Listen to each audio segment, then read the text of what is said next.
क्या आप जानते हैं कि आपकी गाड़ी में पड़ने वाला पेट्रोल और आपके घर की बिजली मिडिल ईस्ट के एक ऐसे संकरी समुद्री रास्ते से तय होती है जो सिर्फ 33 किलोमीटर चौड़ा है।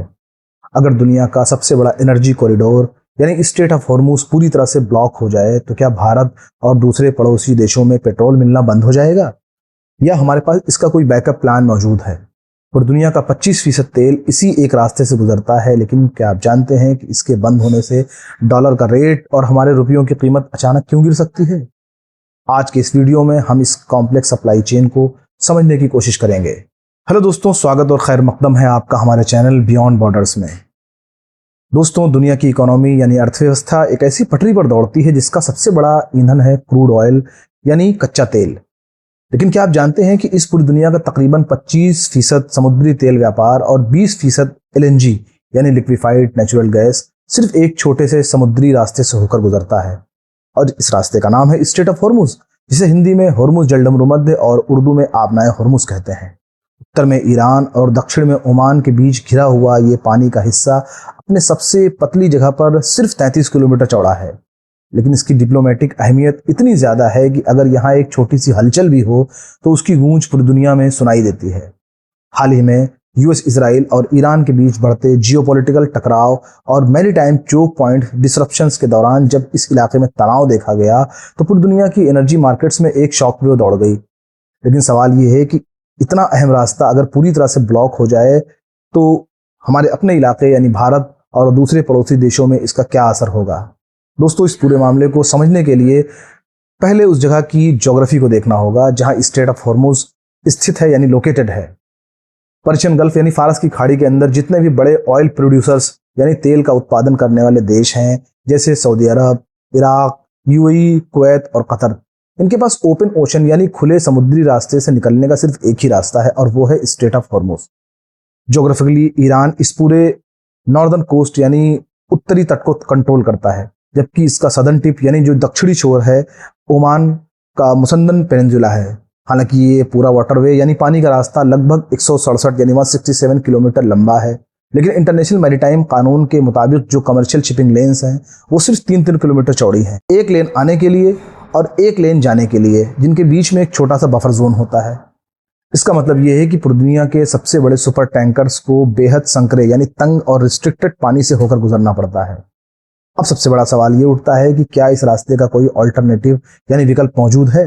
सऊदी अरब और ईरान के पास ऐसी जमीनी यानी लैंड पाइपलाइंस तो हैं जो कुछ ऑयल को बाईपास करके डायरेक्ट रेड सी यानी लाल सागर या गल्फ ऑफ ओमान यानी ओमान की खाड़ी तक पहुंचा तो सकती हैं, लेकिन उनकी रोजाना की मैक्सिमम कंबाइंड कैपेसिटी यानी इन सब देशों की मिलाकर के जो अधिकतम क्षमता है वो सिर्फ 6 से 7 मिलियन बैरल्स है, जबकि इस रास्ते यानी स्ट्रेट ऑफ हॉर्मुज से रोजाना 20 मिलियन बैरल से ज्यादा ऑयल यानी तेल निकाला जाता है।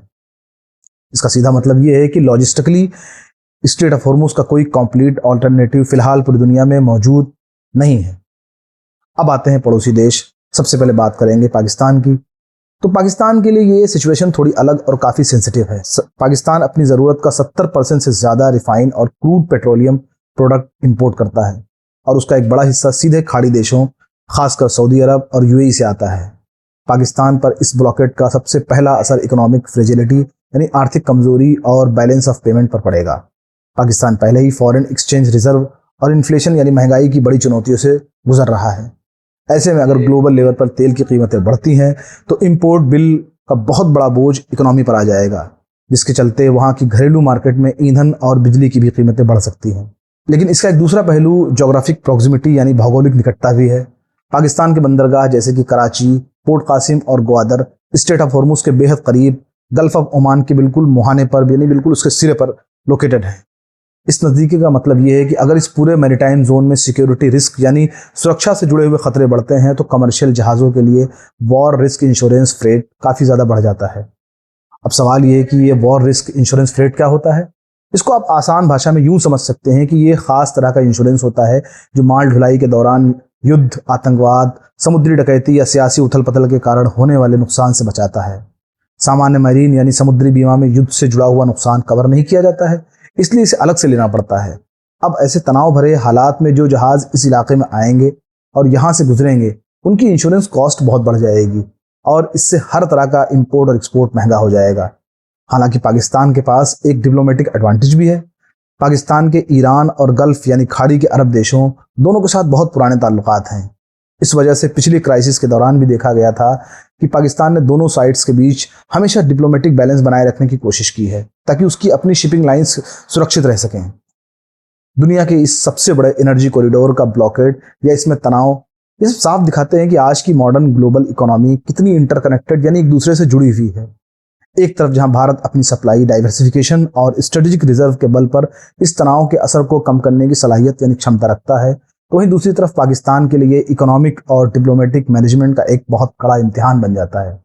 दोनों ही देशों के लिए एक बात बिल्कुल साफ है, स्ट्रेट ऑफ हॉर्मुज में अमन यानी शांति और फ्री नेविगेशन यानी खुली आवाजाही का बने रहना इनकी डिप्लोमेटिक स्टेबिलिटी के लिए बेहद जरूरी है। यही वजह है कि दोनों देशों की मैरीटाइम स्ट्रेटजीज का फोकस अब इस बात पर है कि फ्यूचर यानी भविष्य के ऐसे बड़े झटकों से अपनी इकोनॉमी को महफूज यानी सुरक्षित रखा जा सके। आपको क्या लगता है, क्या आने वाले वक्त में दुनिया इन मैरीटाइम चोक पॉइंट्स पर अपनी निर्भरता कम कर पाएगी? अपनी राय नीचे कमेंट सेक्शन में जरूर शेयर कीजिए। अगर आपको ये हमारा छोटा सा एनालिसिस पसंद आया हो तो वीडियो को लाइक और चैनल को सब्सक्राइब जरूर कीजिए। जल्दी मिलते हैं अगले वीडियो में, तब तक अपनी सेहत का ख्याल रखें और खुश रहें। शुक्रिया।